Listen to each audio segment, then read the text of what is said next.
Bonsoir tout le monde, j'espère que vous allez bien. Merci de nous rejoindre pour une nouvelle émission de Plier le Club. Elle va concerner la 34e journée de Première Ligue, une journée un peu rabotée puisqu'il y aura 7 matchs seulement au programme, étant donné qu'il y a également les demi-finales de la FA Cup, Manchester City-Chelsea et Coventry-Manchester United. À mes côtés pour animer cette émission, Philippe Damon. Salut Phil. Salut Phil. Salut Fred. Salut. Et puis avec nous également à distance, Christian, avec sa base de données vision du jeu pour nous éclairer sur les paramètres chiffrés, on va dire, des équipes de dont nous allons parler. Salut Christian. Bonsoir messieurs. Phil, Fred, avant de parler des matchs de Première Ligue, on va revenir quand même, ne fût-ce qu'un moment, sur les éliminations d'Arsenal et Manchester City en Ligue des Champions. Ça a fait sensation, ça, véritablement. Oui, surtout ça suit un week-end déjà particulier avec les défaites conjuguées d'Arsenal face à Aston Villa et de Liverpool aussi en championnat qui permettaient à City de prendre la tête. City qui marquait beaucoup de buts ces derniers temps. Ils en ont marqué 3 au Real, ils en ont marqué 13 lors des 3 dernières rencontres en championnat. Et puis hier, tout d'un coup, énormément d'occasions, mais pas de but. Et au final, une élimination au tir au but. Ça, c'est la grosse surprise. Arsenal, je suis un peu moins surpris. Parce que déjà, je pense qu'ils s'en tiraient bien au match aller au Bayern. Le Bayern, ça ne va pas en championnat, mais malgré tout, ça reste une sacrée équipe de coupe. Ils ont fait le match qu'il fallait hier. C'est 1-0, mais je pense qu'ils méritent leur qualification. Plus de clubs anglais dans le dernier quart. Mais je me demande si, en fait, la qualité de la Première Ligue ne nuit pas à la qualité des résultats des clubs anglais en Première Ligue. Tellement il y a de l'intensité ? Oui, ben, évidemment, l'intensité est incroyable. Et puis surtout, Liverpool, Arsenal, City, Christian en a un point à combien de matchs de la fin. Je pense que ça joue beaucoup. Le Bayern, il se balade depuis 3 semaines parce qu'il sait qu'il ne sera pas champion. Il ne pense qu'à ça, cet aller-retour contre Arsenal. Et le Real Madrid se balade en Liga. Donc oui, il peut se permettre de préparer ses rencontres. Et hier, je ne sais pas si vous avez vu, mais qu'on a bien senti en prolongation que City était carbonisé. Arsenal, c'est logique, l'élimination, parce que ils n'ont pas fait le poids face au Bayern. Moi, je me demande si le fait de jouer... La Première Ligue est tellement exigeante, surtout que cette année, c'est inédit, quoi. Ils sont à 3 en 1 point, donc on est obligé... On peut même pas gérer, quoi, parce que voilà, il faut absolument prendre des points. Donc, c'est peut-être, le paradoxe est peut-être là, vu la qualité de championnat anglais, eh ben, ils sont sortis en quart de finale. Et ajouter à cela qu'il y a donc la FA Cup, encore les demi-finales ce week-end, entre City et Chelsea, et Coventry et Manchester United. Un avis là-dessus? Est-ce qu'on ne s'oriente pas vers un nouveau derby de Manchester en finale? Bon, c'est le plus probable statistiquement. Maintenant, il faut voir comment City va se remettre de cette élimination. Maintenant, je pense qu'ils sont largement supérieurs à Chelsea. Mais c'est vrai que Chelsea a quand même fait des matchs particuliers aussi contre City pendant la saison. Donc, en coupe, on ne sait jamais, en fait, c'est vrai. Ben, y a la chance de Coventry, c'est que c'est un terrain neutre. Et la chance de Coventry, c'est que Man United, c'est tout, c'est beaucoup. C'est tout, rien. Enfin, c'est rien du tout. Donc, ouais, surtout quand évidemment, ils jouent pas chez eux. Surtout quand ils jouent pas chez eux. Exactement. Maintenant, il y a l'expérience de certains de leurs joueurs qui peuvent faire la différence. Mais je pense que c'est plus ouvert qu'on ne le croit. On verra, on verra. Allez, on en revient à la Première Ligue. Et comme d'habitude, notre première séquence de cette émission va concerner les plus beaux buts du week-end dernier. Et comme toujours, il y en a eu pas mal. The cheeky Jaffe. He's got it back again. Oh, he scored again. What a young man this is. Alvarez taking it short. Kovacic. Oh!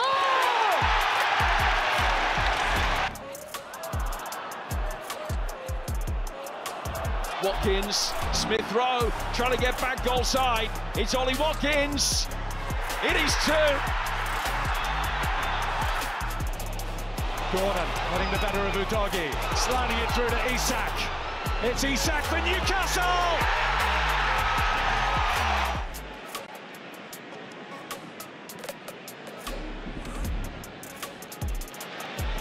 Cunha. Cunha with a strike! And Cunha with the goal! Mateus Cunha back in the starting lineup and straight onto the score sheet. Victor's given it away, and it's the most extraordinary hat-trick inside half an hour. There's Doku. Still Doku! Oh, brilliant!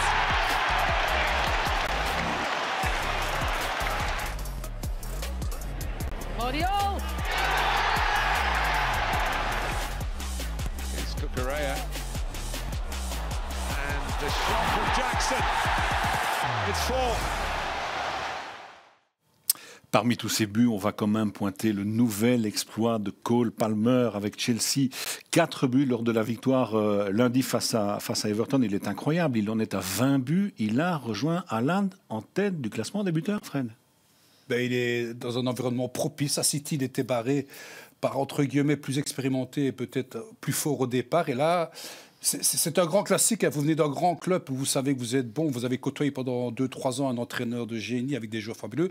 Vous allez à Chelsea où il peut s'exprimer tout ce qu'il a été obligé de garder en lui. Donc, et ça donne... Parce que ce joueur a quelque chose en plus que les autres. Il a un don, je veux dire. C'est un grégalet, il est bon dans les duels, il arrive toujours à être au bon endroit. Tout paraît simple et fluide avec ce garçon. Donc, franchement, je suis épaté par ce garçon. Et pourtant, s'imposer à Chelsea, c'est pas forcément facile dans le contexte de Chelsea. Cette saison, je pense que c'est vraiment le joueur qui a le plus brillé, même s'il ne marquait pas autant de goals au début de la saison. Dès qu'il est arrivé là, il a brillé, alors que derrière, moi je dirais justement que s'il finit meilleur buteur du championnat avec les résultats que Chelsea a fait cette saison, c'est dire à quel point derrière lui, il n'y a pas grand-chose. Et quand on voit la bisbrouille pour le penalty entre... Alors c'est toujours l'excuse, c'est des jeunes. Ouais, mais, sauf que Palmer, il est plus jeune qu'eux. Il ne fait pas ça. Il a 21 ans. Je veux dire, lui, il joue, il marque des buts. Il montre la voie à tous les autres, il crève l'écran, mais derrière, il n'y a pas grand-chose. À Chelsea, c'est ça un peu le problème, non ? Oui, bien entendu, mais c'est un contexte aussi de Chelsea où il est difficile parfois de s'exprimer. C'est pour ça qu'on le voit plus aussi. Parce que oui, les autres, c'est moyen. Lui, il est au top. Lui, il est tellement bon. Tout seul, il peut changer le match à lui tout seul. Donc ça compense les errements collectifs de Chelsea. On est d'accord là-dessus. On passe à notre première affiche pour une fois. Parce que c'est important aussi. On va parler plus du maintien que de la lutte pour le titre ou les accessites européens. Et dans ce contexte qui est évidemment toujours très stressant, il y a un certain Luton Brentford.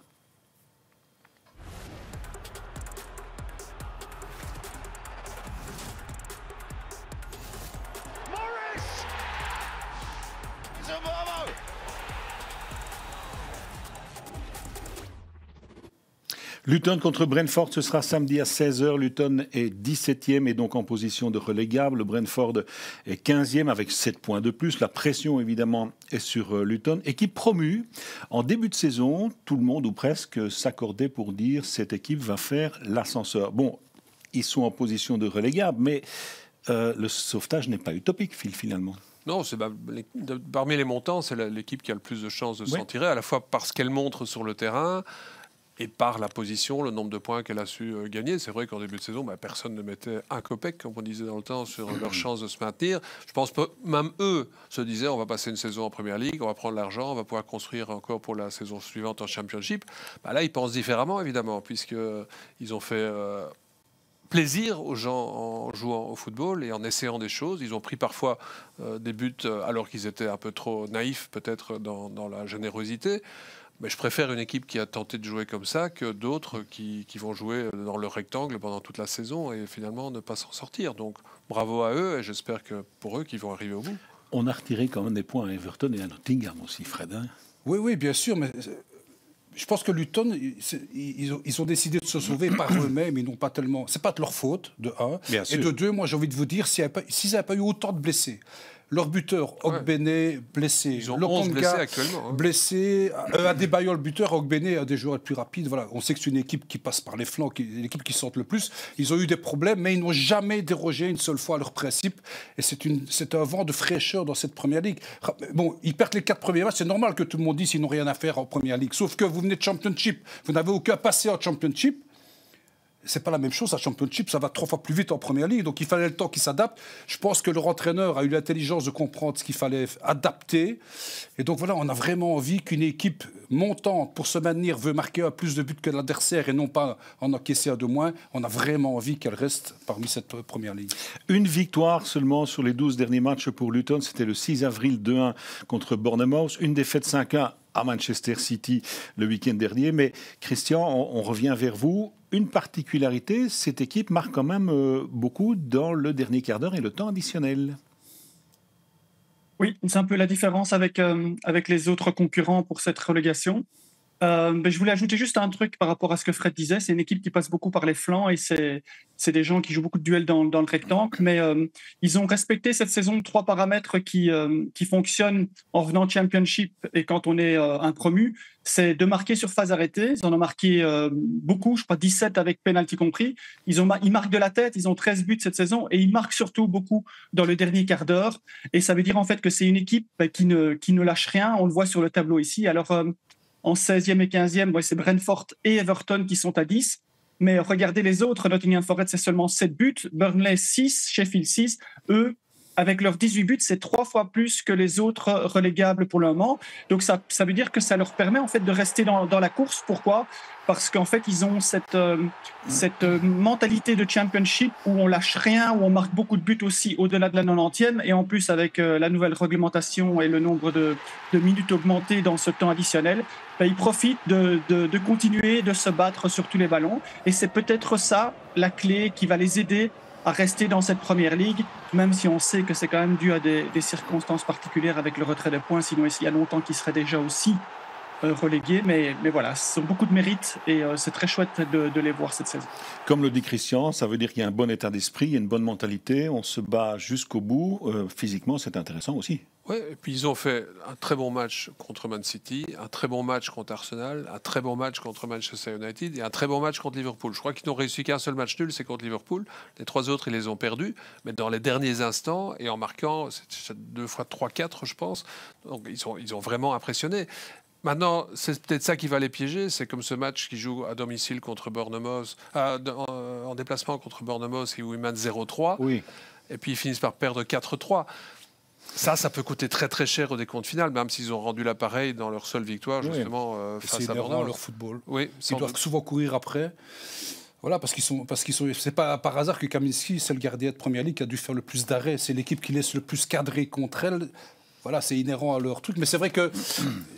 On parlait des phases arrêtées tout à l'heure. Je veux dire, il y a qu'Arsenal et Chelsea qui ont marqué plus sur phases arrêtées, mais Chelsea a 11 pénaux et Arsenal 9. Donc pour moi, c'est la meilleure équipe sur phases arrêtées. Et c'est une des clés également quand on est un promu pour espérer s'en sortir. Ils adaptent très bien les choses. Et pourquoi est-ce qu'ils ont beaucoup de phases arrêtées ? Parce qu'on revient toujours aux mêmes choses. Ils ont des intentions offensives. Ils vont provoquer beaucoup de fautes chez l'adversaire. Donc voilà. Un bon Kaminski aussi, vous en avez parlé, qui fait le job. Il brille parce que c'est l'équipe qui concède le plus de tirs cadrés. Je crois qu'ils en sont presque à 200, un truc comme ça. Donc forcément, quand tu as un gardien qui est plutôt valable, donc c'est forcément qu'ils doivent faire beaucoup d'arrêts. Mais je suppose quand même qu'ils iraient quand même bien laisser moi l'adversaire tenter. Mais voilà, ça fait partie de leur ADN, voilà. Un Sambi Lokonga qui est toujours blessé. Ça, c'est un petit peu dommage. C'est leur problème. Il connaît une saison difficile. Bon, en visite à Luton, il y a l'équipe de Brentford, 9e la saison passée, un peu plus bas dans le classement cette saison-ci, 15e place. C'est moins bon, mais c'est pas catastrophique non plus. Non, mais ils ont été privés pendant plusieurs mois de Tony aussi. Tony, oui. Il a eu sa suspension en raison de ses problème de jeu, on va dire. Donc un buteur comme lui, ça fait évidemment mal de le perdre, même s'il a été bien remplacé notamment par Wissa, et que c'est pas leur problème de marquer des buts, ils ont de quoi. Leur problème, je pense, c'est défendre. Cette année, ça a été vraiment très très problématique pendant la saison. Je les vois pas favoris dans le match à Luton non plus. À l'extérieur, oui. À l'extérieur, maintenant, ils ont parfois fait des résultats aussi surprenants. Ça va encore nous surprendre, cette première ligue, d'ici la fin de la saison. Ça a commencé le week-end dernier, mais je crois que c'est parti pour nous surprendre chaque week-end. Ça, c'est sûr. C'est une équipe qui reste sur 4 matchs sans défaite, quand même, aussi, Fred. Une victoire 2-0 le week-end dernier contre Sheffield. Auparavant, il y avait eu 3 partages. Ça veut dire qu'on grappille quand même petit à petit. Oui, mais c'est une équipe qui a le même entraîneur depuis plusieurs années. C'est une équipe qui a souvent plus ou moins le même noyau. Et donc, ça devient sérieux pour eux. Ils commencent à sentir que finalement, ils vont peut-être être intégrés dans cette lutte contre le maintien. Donc, tout d'un coup, on resserre tout. Voilà. Et comme par hasard, Tony revient. Et on enchaîne 4 matchs sans défaite. Je veux dire. Moi, je crois que l'absence de sa longue suspension a été très, très, très préjudiciable à cette équipe. Oui. Parce qu'il y a bien sûr ses buts, mais il y a tout le reste autour, quoi. Avoir un mec pareil dans votre équipe, vous montez sur le terrain avec un petit peu plus de certitude. Et c'est important pour une équipe comme Brentford, qui base beaucoup de choses, soi-disant, sur les datas et tout ça. Mais avoir un mec pareil... Cela dit, dans toutes les équipes du monde, avoir un buteur, ça vous change tout. Il est de retour depuis janvier, ça n'a pas eu un impact direct non plus. Il était sur le banc, je pense, aussi le week-end dernier, me semble-t-il. C'est possible, oui. Enfin bon, effectivement, avec ou sans Tony, c'est pas la même saison pour un club dont les moyens il était absolument sur le banc. D'ailleurs, Thomas Frank avait fait une déclaration, on avait fait le Golosé, on avait pris l'interview de Thomas Frank et on ne comprenait pas très très bien parce qu'il disait à la fois que c'était un joueur absolument indispensable pour gagner des matchs, mais il était quand même sur le banc. Donc on n'a pas très bien compris le message. Il a dû avoir gagne les matchs d'Oldanik. Enfin, c'est typique des interviews d'avant-match. Oui, c'est ça. On est d'accord là-dessus. Christian, les saisons précédentes, Brentford marquait beaucoup sur les phases arrêtées. C'est moins le cas cette saison. Est-ce que c'est une des raisons aussi, peut-être, des résultats un petit peu moins bons? Comme disait Frédéric, c'est une équipe qui a basé beaucoup de son recrutement sur les datas et donc aussi ils explorent beaucoup et c'est aussi une équipe qui a des laboratoires et ils ont une équipe aussi avec laquelle ils travaillent très bien, qui est une équipe partenaire qui est Midtjylland. Et donc, ce sont les premiers qui ont créé, notamment avec Nicolas Jobert, dont Frédéric nous a expliqué dans l'Europe des 11 son travail à l'Arsenal, où ils ont créé une set-piece situation launch. Et donc, sur les 2 dernières saisons, et également Midtjylland, sont des équipes qui se rapprochaient de 40-45% de buts sur phase arrêtée. Donc, il y a un véritable travail et on sait que quand on est fort dans un domaine, surtout quand tu as une équipe, comme on l'a vu avec Luton aussi, qui est promue, de marquer beaucoup de buts sur phase arrêtée, ça aide à se sauver. Et les 2 dernières saisons, ils se sont sauvés très largement à 10 journées de la fin grâce à ce nombre important de phases arrêtées. Sauf que maintenant, cette saison, pour le moment, c'est beaucoup moins. On est pratiquement à la moitié de ce qu'on a marqué la saison passée. Et dans les 2 buts que vous avez vus maintenant dans les images, ce sont les 2 buts seulement qui ont été marqués sur corner en 2024. Et ça, pour eux, c'est pas assez parce que les autres domaines ne sont pas assez prolifiques. Et si Tony ne marque pas le nombre de buts important pour pouvoir aider cette équipe dans son efficacité, eh bien, il se retrouve dans cette situation pour le moment sans être dramatique, mais c'est différent. Comme on le dit très souvent dans cette émission, dans l'Europe des 11, quand on n'a pas énormément de moyens, la solution, l'une des solutions peut-être les plus entre guillemets faciles, ce sont les phases arrêtées. Ça demande du travail, mais le travail, il est à la portée de tout le monde. Oui, les reconversions rapides aussi. Je pense que c'est 2 éléments très importants pour les équipes qui sont a priori dominées et qui, sur une phase arrêtée, peuvent jouer dans le camp adverse et balancer des ballons intéressants. Et en reconversion rapide, c'est souvent le cas quand on est dominé. On a des ballons à jouer en contre-attaque. Donc il faut être efficace sur ces paramètres-là. Et puis il me semble que les autres saisons, ils tapaient 2-3 grands par saison. Je crois qu'ils avaient été s'imposer à City et tout ça. Juste avant la Coupe du Monde. Voilà. Et ici, je pense qu'ils n'ont pas fait de grosses pertes. C'est quand même 6 ou 9 points en plus, tu vois, par rapport. Il me semblait c'était des tueurs de grands, mais là, il me semble que cette année, je ne suis pas sûr. Non, vous avez raison. Et en tout cas, ils faisaient des résultats surprenants, mais qui, encore une fois, comme Christian le disait, correspondaient à leur efficacité sur phase arrêtée. Parce que si vous êtes dans un match efficace 3 fois sur une phase arrêtée, vous posez quand même beaucoup de problèmes à l'adversaire, quel qu'il soit. Il y a une autre stat, Christian, qui est assez étonnante quand même. C'est le nombre de buts marqués, ou encaissés plutôt, de la tête par Brentford. 19 buts encaissés de la tête, je pense que c'est ça. Sur 58, c'est 1 but sur 3 quasiment. Ça, c'est énorme, Ça, c'est une stat vraiment impressionnante. Quand j'observais, j'ai un peu regardé leur modèle défensif. Je me suis dit, mais quel est réellement le problème? Mais voilà, quand on arrive à 19 buts encaissés de la tête, et je crois qu'il y en a 3 ou 4 sur corner, ça veut dire qu'en fait, il y a quelque chose dans la mise en place qui n'est pas bonne pour le moment. Ça veut dire aussi qu'on envoie un signal aux adversaires le passage par les flancs, le nombre de centres qui peuvent arriver. Et ils se retrouvent dans des situations où l'adversaire marque facilement comme ça. 19 fois, c'est un critère qui particulièrement, alors c'est partout, mais particulièrement en Angleterre, c'est un critère qui n'est pas bon.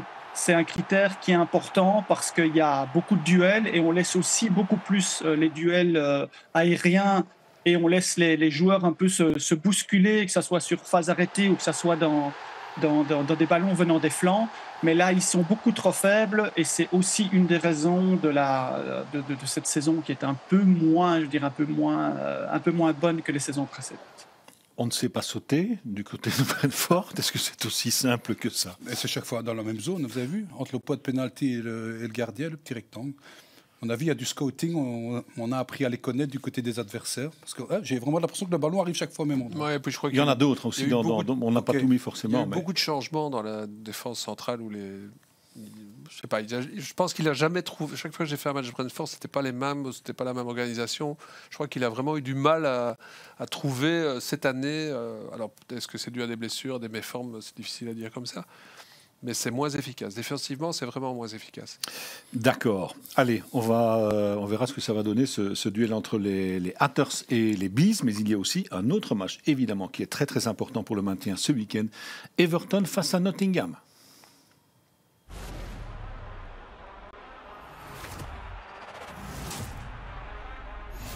Oh, Calvert-Lewin, Everton in front, gives White again.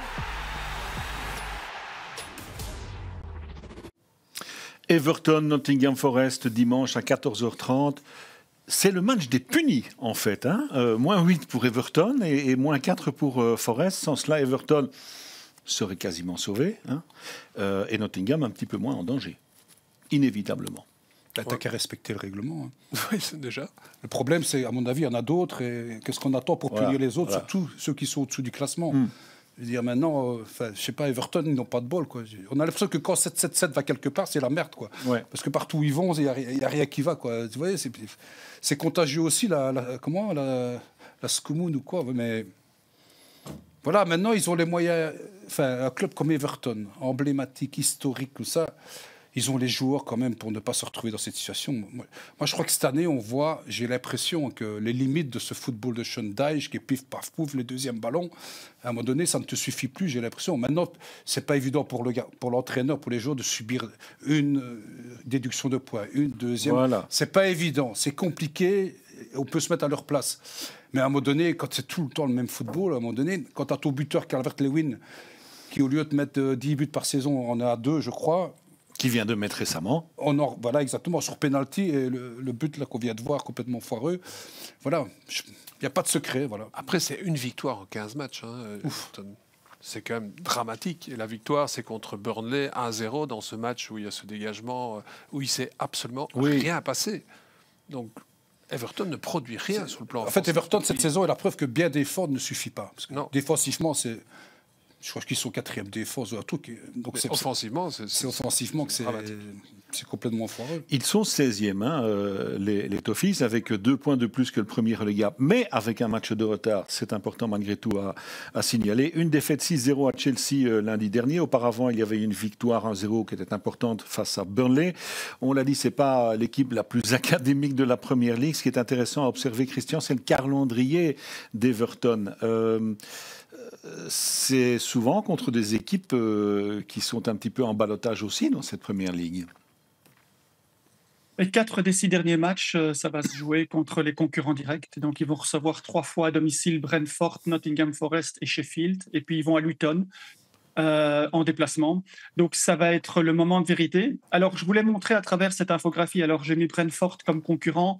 Parce que, en fait, quand ça ne va pas et qu'on joue en fait, les dernières places, il faut un peu s'imaginer que psychologiquement, il faut aborder la Ligue comme une autre mini-ligue où on joue contre les concurrents. Et là, dans ce cas-ci, pour Everton, ça se passe bien parce qu'ils ont pris 72% de leurs points contre les concurrents directs. Donc, ça veut dire en fait que dans ces matchs-là, ils sont performants et n'ont qu'une seule défaite seulement à Luton. Donc, ça, c'est bon signe pour pouvoir se maintenir. Maintenant, c'est vrai que, comme on l'a dit précédemment, c'est vraiment très pauvre au niveau du modèle de jeu. Je crois qu'ils ont 9 buts sur jeu dominant placé. Ils ont 10 buts sur 100 sur toute une saison. Mais on va le voir un peu plus tard, ils ont une particularité qui leur permet de rester dans le coup pour le moment. Cela dit, on a vu les 2 victoires contre Burnley. Ce sont leurs 2 dernières victoires en championnat. Et la première contre Burnley, elle remonte à début décembre 2023. En 2024, ils ont gagné une seule fois 1-0. C'est contre Burnley. C'est le seul match où ils gagnent. En dehors d'un match de coupe contre Crystal Palace. Mais de toute façon, ils ont été sortis après. Mais en championnat, c'est hallucinant. C'est hallucinant, c'est pauvre. On l'a dit, Christian, offensivement. 19e attaque de Première Ligue. 32 buts marqués. Il n'y a que Sheffield qui a fait moins bien avec 30 buts marqués. Oui, et ils sont en fait performants dans un domaine, comme le disait Fred, c'est un peu le modèle de jeu de la part de Sean Dyche, c'est des ballons qui sont balancés et puis on joue des deuxièmes ballons. Eh bien, il faut reconnaître que dans ce chemin-là, ils sont pas mauvais parce qu'en fait, c'est l'équipe qui a marqué le plus sur des deuxièmes ou des troisièmes chances. On l'a vu ici, il y a eu un tir et puis il y a cette reprise. Et donc, en fait, cette équipe, elle a quand même cette volonté de jouer l'action jusqu'au bout. Voilà, il y a un ballon, voilà, ça rebondit, ça revient, mais il y a toujours quelqu'un qui permet en fait de marquer un but, et c'est déjà arrivé 11 fois cette saison. Donc c'est la meilleure équipe dans ce domaine-là en Première Ligue pour le moment. Alors s'ils étaient peut-être un peu plus habiles, ils n'auraient peut-être pas besoin d'une deuxième chance, mais en tout cas, le niveau offensif n'est pas bon, et donc il faut pouvoir jouer ces deuxième et ces troisième ballons, et pour le moment, c'est un peu ce qui les sauve offensivement. On en revient donc à ce que vous appelez le pif-paf-pouf, quoi. C'est un football pif-paf-pouf. Et à un moment donné, voilà, ça suffit pas. Parce que tu peux jouer comme... C'est vrai que ça peut être très efficace, mais il faut cadrer, quoi. Voilà, c'est l'équipe qui a le plus mauvais pourcentage au niveau des tirs cadrés, donc forcément tu seras dans la difficulté. Mais ça peut te permettre de t'en sortir contre des équipes, on vient de voir le tableau, contre des équipes de ton niveau dans ton mini-championnat en bas de tableau. Et j'ajouterais quand même un problème d'envie, parce qu'ils gagnent certes contre Burnley 1-0, c'est la seule, enfin c'est même pas une occasion, mais il n'y a pas une autre occasion dans le match, et pendant tout le match, on était à deux à commenter puisque c'était le goal of the day, on s'est dit mais qu'est-ce qui se passe dans ce match? Il n'y a personne qui a envie d'aller attaquer, il n'y a pas d'occasion, il n'y a rien. Et le match suivant, ils prennent 6-0 à Chelsea, alors que leur défense c'était justement la chose qui fonctionnait le mieux. Au niveau de l'envie et de ce qui se passe dans le club actuellement, il y a vraiment des inquiétudes à avoir, je pense. Et la semaine prochaine, je pense qu'ils jouent contre Liverpool. Hein. Oui. C'est le derby. Hein. Oui, mais là, moi je me tracasse pour Liverpool. Parce que... Oui. S'il n'y a pas d'envie... Et donc ils n'ont pas de thunes, ils ont un propriétaire qui n'a pas d'argent, et je crois que le stade va commencer... Ils vont avoir un nouveau stade. Un nouveau stade, quoi. Oui, enfin, pour jouer à Champions League, ça ferait un petit peu de tâche. Hein. On est un peu en absurdie aussi, hein, parfois, dans ce domaine-là.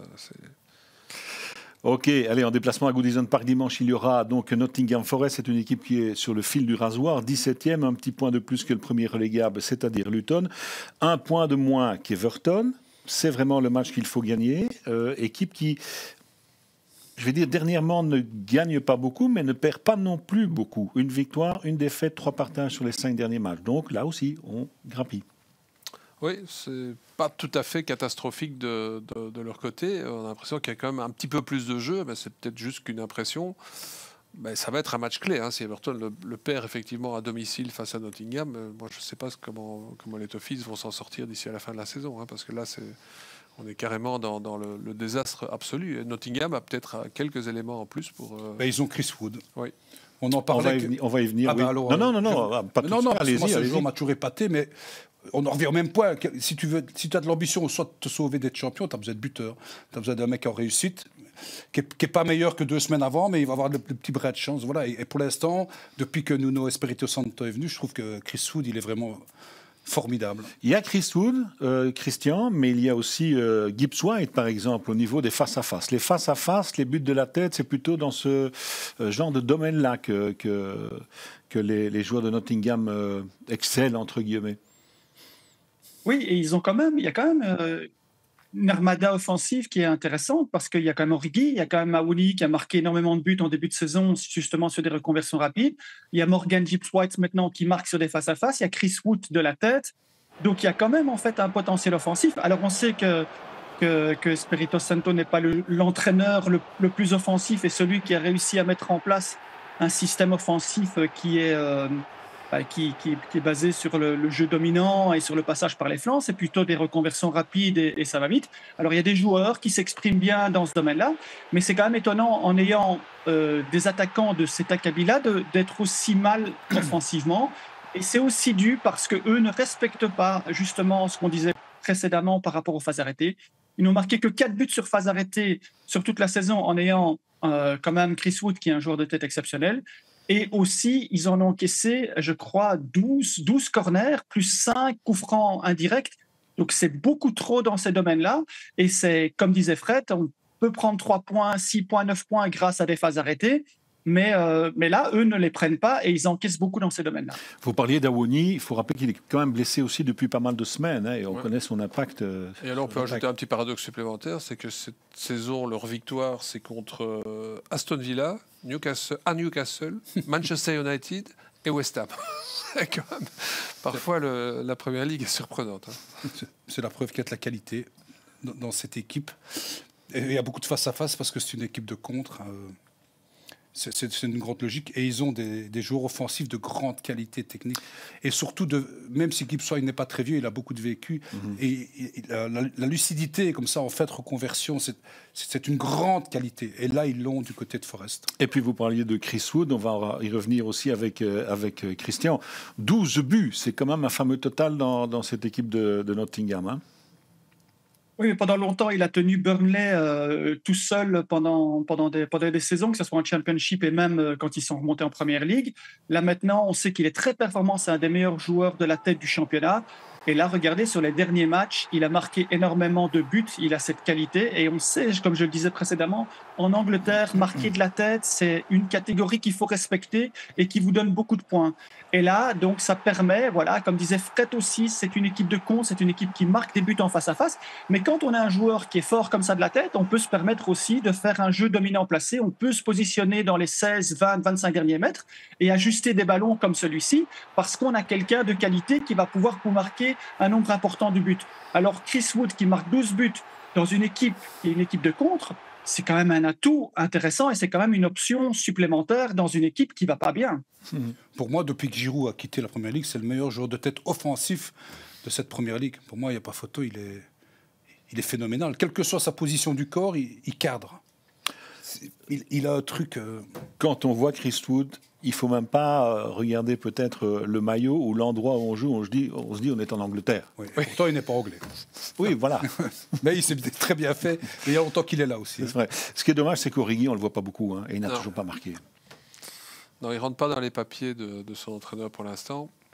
Et quand tu as passé 10 ans sur le banc, devenir titulaire tout d'un coup, et sur le banc à Liverpool, jouer des grands matchs et être un héros parce que tu gagnes des trucs, ou jouer à Nottingham Forest où il y a un noyau de 195 joueurs, j'exagère à peine, tu vois ce que je veux dire, et que tu es un peu... C'est pas évident. Quoi. Pas évident, non. Il n'a pas de vrai match référence. Quoi. Il y a un autre Belge aussi qui fait de bons résultats, de bons débuts avec Nottingham, c'est Matt Sells, le gardien, et ça nous amène donc tout logiquement à l'aspect défensif de Nottingham, Christian.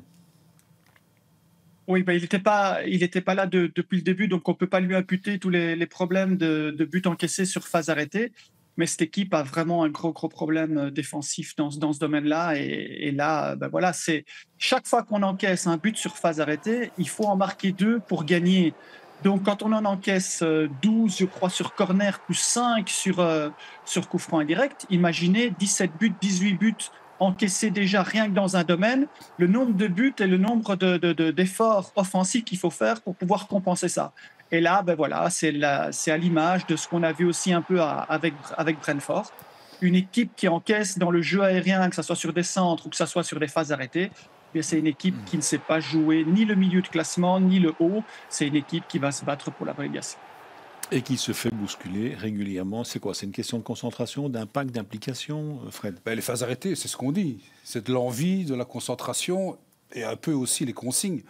Mais bon, dans la distance d'un match, ce sont beaucoup des joueurs, je le disais, qui sont très bons techniquement, attirés vers l'offensive. Donc tous ces joueurs-là, ils mettent moins d'envie, entre guillemets, lorsqu'il y a des phases arrêtées, quoi. Non? Ok. Si, probablement. Voilà, mais ce sera le mot de la fin, ou presque. Attends, non, il y a aussi un truc. L'avant-dernier mot, alors. Non, les saisons dernières, à domicile, ils étaient pratiquement intraitables. Et cette année, ça a changé. En tout cas, en milieu de saison, la saison dernière, ils ont fait une très bonne série à domicile. Et cette année, ils perdent aussi à domicile. Oui. C'est pour ça que les autres années, ils se sont sauvés plus ou moins à l'aise. Mais là, maintenant, ce n'est plus une forteresse imprenable que leur stade à Nottingham.